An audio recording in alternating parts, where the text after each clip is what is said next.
My name is Ethan Cole, and I'm standing in the shadow of Harvard Yard's ancient brick buildings, my fingers nervously adjusting the collar of my thrift store suit.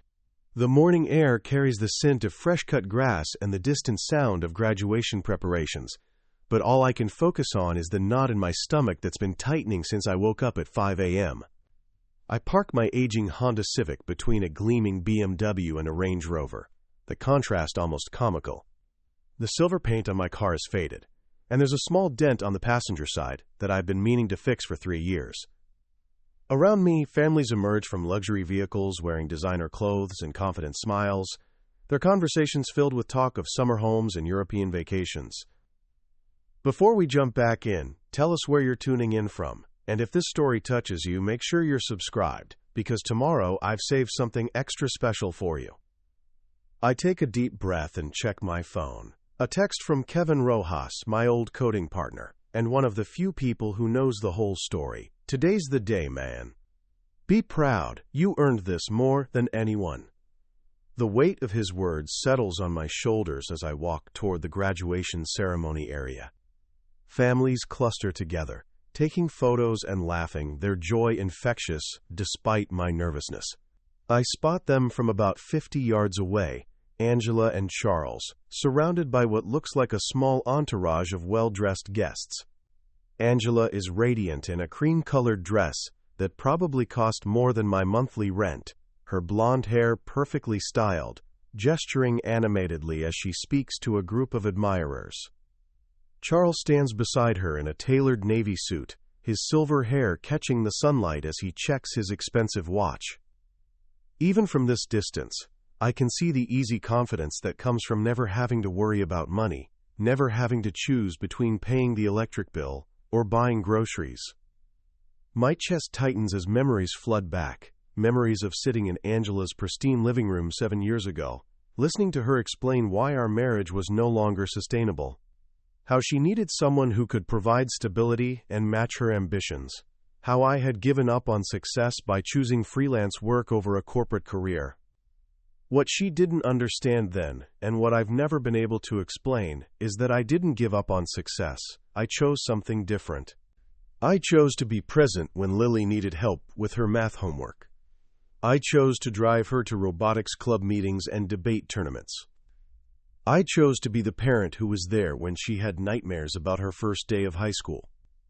I adjust my tie, a simple blue one I bought at Target, and continue walking.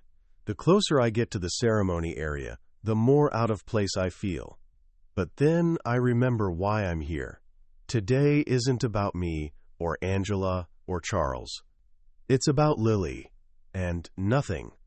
Not my old suit, not my used car, not the whispered conversations I'm sure will follow me, will keep me from seeing my daughter graduate from Harvard. I spot her in the distance, radiant in her cap and gown, and for a moment, all the anxiety melts away. She's everything I ever dreamed she could be, and more. The university's pre-ceremony brunch is held in a grand hall with soaring ceilings and oil paintings of distinguished alumni lining the walls.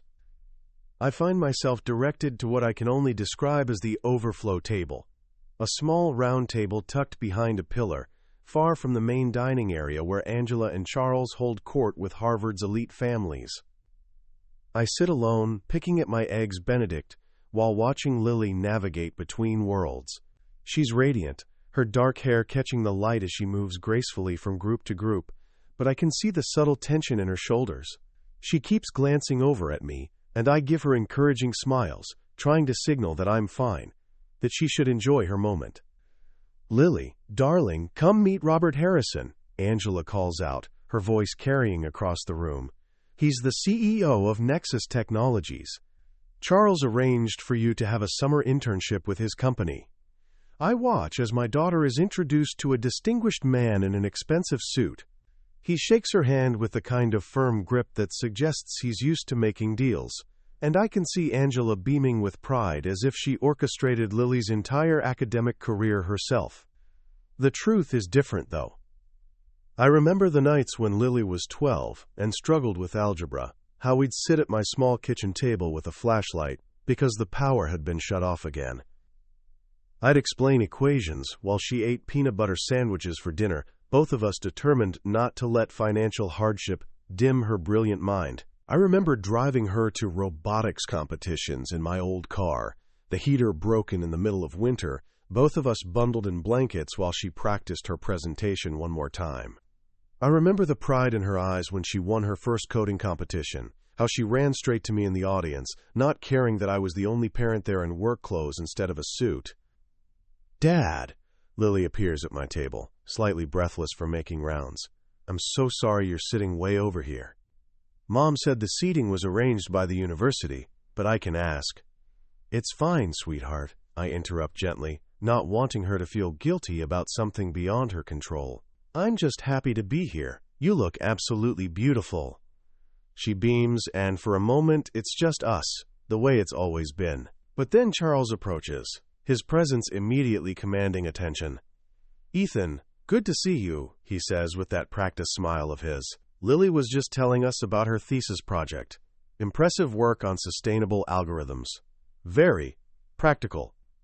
The way he says practical makes it sound like a limitation rather than a strength. I've heard this tone before, the subtle condescension that suggests my daughter's interests are admirable, but not quite sophisticated enough for their world. "She's always been brilliant," I reply simply, meaning every word. Angela appears beside Charles, her eyes scanning my outfit with barely concealed disdain. "Ethan, you really should have told us you were coming. We could have coordinated better." The ceremony is about to begin, and I can feel the weight of their judgment settling on my shoulders like a familiar coat.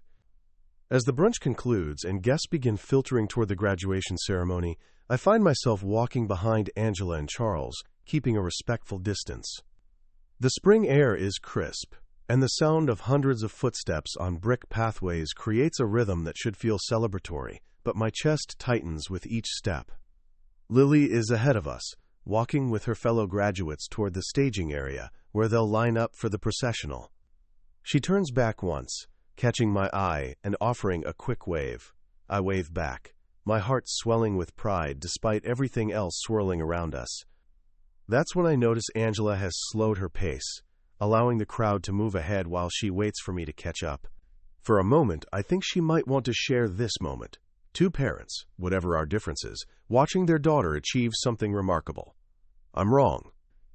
"You know, Ethan," she says quietly, her voice just loud enough for me to hear but not the families passing nearby. "I have to give you credit. You've really mastered the art of showing up at the last minute to take credit for other people's work." I feel my jaw tighten, but I keep walking. "I'm not here to take credit for anything, Angela. I'm here to support Lily." She laughs, but there's no warmth in it. "Support? Is that what you call it?" She gestures subtly toward my suit, the same way someone might point out a stain on a tablecloth. "Look at you. After all these years, you're still the same pathetic loser you were when I left you." The words hit me like a physical blow. I've heard variations of this sentiment from her before, but never stated so bluntly, never with such casual cruelty. Around us, families continue their cheerful conversations, oblivious to the poison being delivered in hushed tones. What makes it worse is that I see Lily about 20 feet ahead, frozen in place among her classmates. Her face has gone pale, and I realize with a sinking heart that she heard every word. Our eyes meet across the distance, and I see something break in her expression. Not just disappointment, but a kind of protective anger I've never seen before. "I'm just here for Lily," I manage to say, my voice steady despite the storm raging inside me. "Of course you are," Angela replies, her smile sharp as glass. "Always the martyr, always the victim." Charles, who has been pretending to check his phone during this exchange, finally looks up. "Angela, we should get to our seats. The ceremony starts in 10 minutes. She nods, already turning away from me as if I'm nothing more than an unfortunate encounter she's eager to forget. "Yes, let's go sit with the actual family." As they walk away, I stand there for a moment, watching Lily disappear into the crowd of graduates. She's being ushered toward her position in the processional, but I can see her looking back, searching for me in the sea of faces. I straighten my shoulders, adjust my tie, and follow the crowd toward the ceremony. Whatever happens next, I'm not going anywhere. I promised myself years ago that I would never miss a moment that mattered to Lily, and I'm not about to start now. The Harvard graduation ceremony unfolds with centuries of tradition. I find myself seated in the middle section of the amphitheater, surrounded by families I don't recognize, while Angela and Charles occupy premium seats in the front rows with other major donors and distinguished guests. The irony isn't lost on me, but I'm grateful for the anonymity. Here, among strangers, I can simply be a proud father without the weight of judgment pressing down on my shoulders. Dean Margaret Ellison takes the podium, her silver hair catching the afternoon sunlight as she addresses the crowd of thousands. Her voice carries across the arena, with the authority of someone who has spent decades in academia, yet there's a warmth to her tone that immediately puts me at ease. Today we celebrate not just the achievements of our graduates, she begins, but the countless acts of sacrifice, perseverance, and love that made this moment possible. Behind every student crossing this stage stands a network of support, seen and unseen, recognized and unrecognized. Her words wash over me, and I find myself drifting back to memories I've kept locked away. I remember the night Lily was 8 and came home from school crying because a classmate had made fun of her second-hand backpack. Instead of buying her a new one we couldn't afford, I sat with her on my small apartment's fire escape and taught her to code her first simple program, a digital art project that spelled out beautiful in rainbow colors. Look, sweetheart, I had told her, what matters isn't what other people think about what you have. What matters is what you can create with your own hands and mind. She had stopped crying then, fascinated by the way the letters danced across my laptop screen. That night she fell asleep with her head on my shoulder while I worked on a freelance project, debugging code until 3 a.m. to make sure I could pay for her school supplies the next week. Telling and preparing this story took us a lot of time, so if you are enjoying it, subscribe to our channel. It means a lot to us. Now back to the story. I remember the Christmas when she was 14 and asked for a high-end laptop for her robotics club. I couldn't afford it, but I spent weeks researching, buying used parts, and building her a custom machine that outperformed anything we could have bought in stores. She cried when she unwrapped it, not because it wasn't what she expected, but because she understood the hours of love that went into every component. The dean's voice brings me back to the present. These graduates represent the future of innovation, compassion, and leadership. They carry with them not just their diplomas, but the wisdom and values instilled by those who believed in them when they were just children with dreams. I scan the sea of caps and gowns until I spot Lily, sitting with her computer science cohort about 10 rows from the front. Even from this distance, I can see her scanning the crowd, looking for me. When our eyes meet, she breaks into a smile so radiant it takes my breath away. The processional begins, and as the first names are called, I feel a strange mixture of pride and melancholy. This is the moment I've been working toward for 18 years. Not just Lily's graduation, but the knowledge that I kept my promise to give her every opportunity to succeed. The ceremony continues with its stately rhythm as students cross the stage to receive their diplomas. Each name called brings scattered applause from proud families, and I find myself clapping enthusiastically for young people I've never met, caught up in the collective joy of the moment. Then Dean Ellison steps back to the podium, holding a folder that wasn't there before. The murmur of the crowd quiets as she adjusts the microphone. Before we continue, she says, her voice carrying a note of genuine excitement, I have the privilege of announcing something quite extraordinary. Today marks not just the graduation of these remarkable students, but also the launch of a new initiative that will impact generations of women in technology. My heart begins to race, though I'm not sure why. Around me, families lean forward with interest. Earlier this year, Harvard received the largest anonymous donation in our computer science department's history, a contribution specifically designated to establish the Women in STEM Excellence Initiative. This program will provide full scholarships, mentorship, and research opportunities for women pursuing careers in technology and engineering. The applause is warm but measured. Anonymous donations are common at universities like Harvard, and most people assume it's another wealthy alumni giving back. I watch Angela and Charles in the front row, Charles nodding approvingly as if he wishes he'd thought of such a gesture himself. What makes this donation particularly meaningful, Dean Ellison continues, is that it was made not by a corporation or foundation, but by an individual who wished to honor his daughter's achievements and ensure that other young women would have the same opportunities she did. My palms are sweating now. I can see Lily in her seat, suddenly sitting straighter, her head tilted as if she's trying to process what she's hearing. The donor specifically requested that this initiative be established in honor of today's computer science magna cum laude graduate, Lily Cole, and that it be announced during her graduation ceremony. A ripple of applause spreads through the crowd, and I can see heads turning, people trying to spot Lily among the graduates, but Dean Ellison isn't finished. What makes this even more remarkable is that I can now reveal the identity of our generous donor, who has given his permission for this announcement. She pauses, her eyes scanning the crowd until they find mine. The Women in STEM Excellence Initiative has been fully funded by Mr. Ethan Cole, Lily's father, who has quietly dedicated years of his life's work to ensuring his daughter could reach this moment. The silence that follows is deafening. Then, like a wave breaking, gasps and murmurs ripple through the amphitheater. I see Angela's head snap around, her face a mask of shock. Charles has gone completely still, his mouth slightly open. But all I can focus on is Lily, who has turned in her seat and is looking directly at me, tears streaming down her face, her hand pressed to her heart. The applause begins slowly, then builds until it thunders through the arena.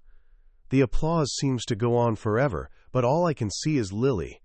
She's standing now among her classmates, tears streaming down her face, her cap slightly askew. The formal ceremony protocol has dissolved into chaos as graduates turn to look at me, some pointing, others clapping with genuine admiration. I remain seated, overwhelmed by the attention, my hands trembling slightly as the reality of what just happened sinks in. Years of careful anonymity, years of quiet sacrifice, all revealed in a single moment. I had asked Dean Ellison to wait until after Lily graduated to make the announcement, but she'd insisted it would mean more during the ceremony. She was right. As the applause finally dies down and Dean Ellison attempts to restore order, I see Lily doing something that makes my heart stop. She's walking, not toward the stage for the rest of the ceremony, but through the rows of graduates, making her way toward the audience seating. Toward me. Miss Cole, I hear an official call out, please return to your seat. The ceremony isn't over. But Lily doesn't stop. She's moving with purpose now, her graduation gown flowing behind her as she navigates the crowded amphitheater. Other graduates are making way for her, some reaching out to touch her arm or whisper congratulations as she passes. I stand up, meeting her halfway as she reaches the edge of the seating area. The crowd around us has gone quiet again, sensing they're witnessing something intimate and powerful. When she reaches me, she doesn't say a word. She just throws her arms around me and holds on tight, her body shaking with sobs. I wrap my arms around her, this brilliant, beautiful daughter of mine, and for a moment the rest of the world disappears. Dad, she whispers against my shoulder, I'm so sorry. I'm so sorry I let them make you feel small. I'm sorry I didn't defend you more. I'm sorry I didn't see. Shh, I murmur, stroking her hair the way I did when she was little and had nightmares. You have nothing to apologize for. Nothing. I'm so proud of you, sweetheart. So incredibly proud. She pulls back to look at me, her eyes red but shining. How long? How long have you been planning this? I smile, wiping a tear from her cheek. Since you were 8 years old and told me you wanted to help other girls learn to code. Remember? On the fire escape? She laughs through her tears, a sound like music. You remembered that? I remember everything, Lily. Every conversation, every dream you shared with me. This scholarship isn't just about the money. It's about making sure other fathers never have to choose between being present and providing opportunities. It's about making sure other little girls with big dreams have every chance to achieve them. In my peripheral vision, I can see Angela standing frozen in the front row, her face a mixture of shock and something that might be regret. Charles is saying something to her, but she's not listening. She's staring at us. At this moment she can't control or diminish. "Grandma Rose," I whispered to Lily. "She told me once to take care of you, no matter what it cost. She'd be so proud right now." Quote, the post-graduation dinner takes place at an upscale restaurant in Harvard Square, the kind of establishment where the waiters wear bow ties and the wine list resembles a novella. I hadn't planned to attend. These gatherings were always Angela and Charles's domain, but Lily insisted, her arm linked through mine as we walked from the ceremony. "You're coming to dinner, Dad," she'd said with the same determination I'd seen when she was 12, and refused to give up on a particularly challenging coding project. No arguments. Now I find myself seated at a long mahogany table, surrounded by Angela's carefully curated guest list, Charles's business associates, a few Harvard donors, and some family friends who've known Lily since she was small. The conversation flows around topics I'm familiar with, but rarely part of: summer houses in the Hamptons, upcoming trips to Europe, investment portfolios that weathered the latest market volatility. Charles sits at the head of the table, playing the gracious host, but I can see the discomfort in his eyes whenever they land on me. The man, who an hour ago was the undisputed patriarch of this gathering, now has to share the spotlight with someone he'd written off as inconsequential. "So Ethan," says Margaret, one of Angela's longtime friends, her voice carrying that particular tone wealthy people use when they're trying to be friendly to someone they consider beneath them, "Lily tells us you work in technology?" "I do freelance software development," I reply simply, cutting into my salmon, "mostly back-end systems for small businesses." "How interesting," she responds, though her expression suggests it's anything but. "And you've been doing that for how long?" "About 15 years, I say. It gives me flexibility to be present for Lily." The word present lands like a small bomb at the table. Several guests glance at Angela, who's been unusually quiet since we sat down. Charles clears his throat. "Well, flexibility is certainly valuable," he says with forced joviality, "though I imagine the financial unpredictability must be challenging." Before I can respond, the restaurant door opens and Kevin Rojas walks in, slightly out of breath and grinning widely. He's changed from his usual jeans and t-shirt into a button-down shirt and khakis, his version of formal wear. "Sorry I'm late," he announces, scanning the table until he spots me. "Traffic was murder getting here from the office." Lily jumps up to hug him. "Kevin, I'm so glad you made it." "Wouldn't miss it for the world, kiddo," he says, then looks directly at me with pride shining in his eyes. "Though I have to say, your old man really knows how to keep a secret." The table goes quiet as Kevin takes the empty seat beside me, completely oblivious to the undercurrents of tension. "This guy," Kevin continues, gesturing toward me while addressing the table, "has been working double shifts for years, taking on every project that came his way, all so he could fund this scholarship program. I kept telling him he was going to burn himself out, but he just kept saying, 'It's for Lily and girls like her.'" Charles's wine glass pauses halfway to his lips. Angela's fork clatters against her plate. "Kevin," I murmur, but Lily is beaming. "Tell them about the robotics competitions, Kevin," she says eagerly. "Tell them how Dad drove me to every single one." As the dinner winds down and guests begin to filter toward the bar for after-dinner drinks, Charles appears beside my chair with 2 glasses of what looks like expensive scotch. His smile is practiced, the kind I've seen him use in business situations when he's about to make what he considers a generous offer. "Ethan, walk with me for a minute," he says, gesturing toward the restaurant's outdoor terrace. "I think we should talk." I glance at Lily, who's deep in conversation with Kevin about her thesis project, then back at Charles. There's something in his demeanor that suggests this isn't a request. "Sure," I say, standing and following him outside. The terrace overlooks Harvard Square, where groups of graduating students and their families walk past, still glowing with the day's achievements. Charles hands me one of the glasses and takes a sip of his own before speaking. "Hell of a surprise today," he begins, his tone carefully casual. "I have to admit, you really caught everyone off guard." "That wasn't the intention," I reply honestly. I just wanted to do something meaningful for Lily and other young women like her. Charles nods, swirling his scotch thoughtfully. And it was meaningful, don't get me wrong. Very generous. But here's the thing, Ethan, and I hope you'll take this in the spirit it's intended. Managing that level of philanthropic investment requires expertise, strategic thinking, long-term planning. I feel a familiar tightness in my chest, the same sensation I got when Angela used to explain why my decisions were insufficient. What I'm proposing, Charles continues, is a partnership. My firm handles investment portfolios for several major foundations. We could structure your scholarship fund properly, maximize its impact, ensure it grows rather than just depletes. Think of it as professionalizing your generosity. He pauses, clearly expecting me to be grateful for this offer. The beauty of it, he adds, is that you could still be involved, of course. We'd put you on the advisory board, make sure you have a voice in decisions, but the day-to-day management, the investment strategies, the long-term growth planning, that would be handled by people who understand how these things really work. I take a sip of the scotch. It's smooth, probably costs more than I spend on groceries in a month. And what would this partnership cost me? Standard management fees, Charles says with a wave of his hand. Nothing unreasonable. 2% annually, plus performance bonuses when we exceed benchmarks. Very competitive rates. I almost laugh. 2% of what I donated would be more than my annual income from freelancing.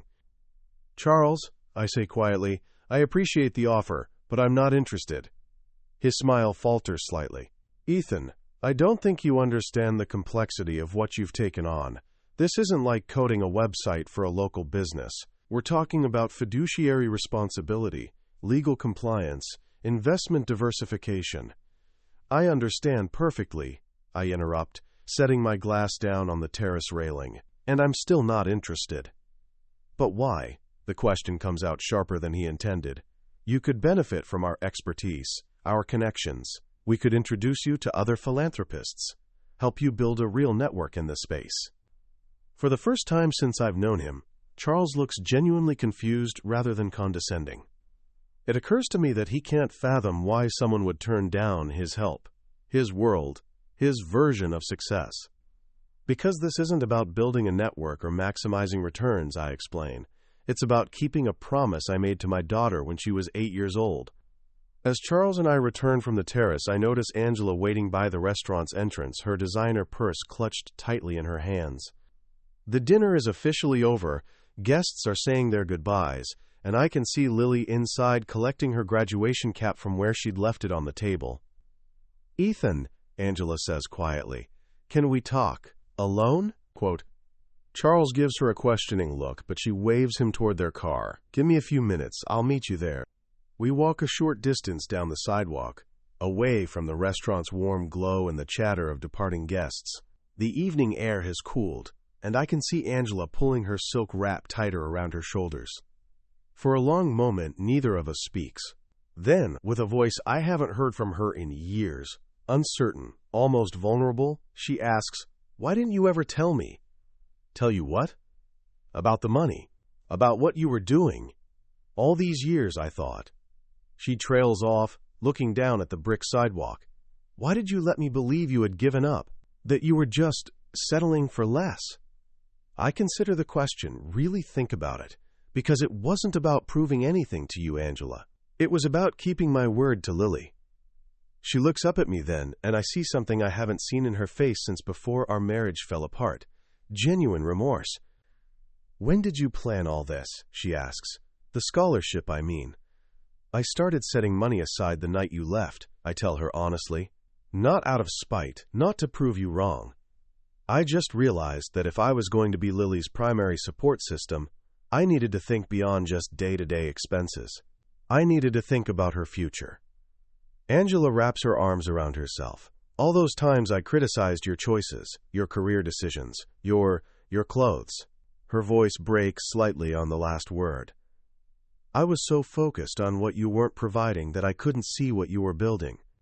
I remember the night she packed her bags, the way she looked at our small apartment with such disdain. You needed someone who could give you the life you wanted, I say without bitterness. I understand that. But I was wrong about you, she whispers, and wrong about what Lily needed. A memory surfaces unbidden. Lily at 3 years old, falling asleep in my arms while I read her Goodnight Moon for the 100th time. The feel of her small hand curled against my chest, the way she'd whisper, "More, Daddy," even when her eyes were already closing. I made her a promise when she was born, I say, my voice steady. I told her I'd never let her down, no matter what it cost me. Everything I've done since then has been about keeping that promise. Angela is crying now, quiet tears that she doesn't bother to wipe away. I called you a pathetic loser today. In front of all those people. In front of Lily. I know. I'm sorry, she says, and I can hear in her voice that she means it. I'm so sorry, Ethan. For today. For all of it. I nod, feeling a weight I didn't even realize I was carrying begin to lift from my shoulders. Lily heard you, you know. That's going to be something you'll need to work through with her. I know, Angela says quietly. I know I will. 2 hours later, Lily and I sit on the rooftop terrace of my small Boston apartment, looking out over the city lights that twinkle like scattered stars. She's changed out of her graduation gown into jeans and one of my old MIT t-shirts that she's claimed as her own over the years. The night is clear and cool, perfect for the kind of conversation that shapes the course of a life. I still can't believe you kept this secret for so long, she says, leaning back in her chair with a cup of tea warming her hands. All those years when Mom's friends would make those comments about your work, about money, you just sat there and took it. Their opinions never mattered to me, I tell her honestly. Yours did, and you never needed me to prove anything. She's quiet for a moment, watching a plane blink its way across the sky. What happens now, with the scholarship, I mean? Are you really going to manage it all yourself? I smile, thinking about Charles's offer from earlier. I've been working with Dean Ellison for months on the implementation. She's connected me with some wonderful people, other parents who've started similar programs, education nonprofits that know how to make every dollar count. It's not about the size of the endowment, Lily. It's about the impact. How many students will it help? If we're careful with the investments and keep overhead low, we should be able to provide full scholarships for at least 3 women every year, plus funding for summer research programs and mentorship opportunities. Her eyes shine with something that might be tears. Dad, that's incredible. You're going to change their lives. We're going to change their lives, I correct, gently. I was hoping you might want to be involved in the selection process. Maybe help design the mentorship component when you finish your PhD. My PhD? She looks surprised. I haven't even decided if I'm applying to graduate school.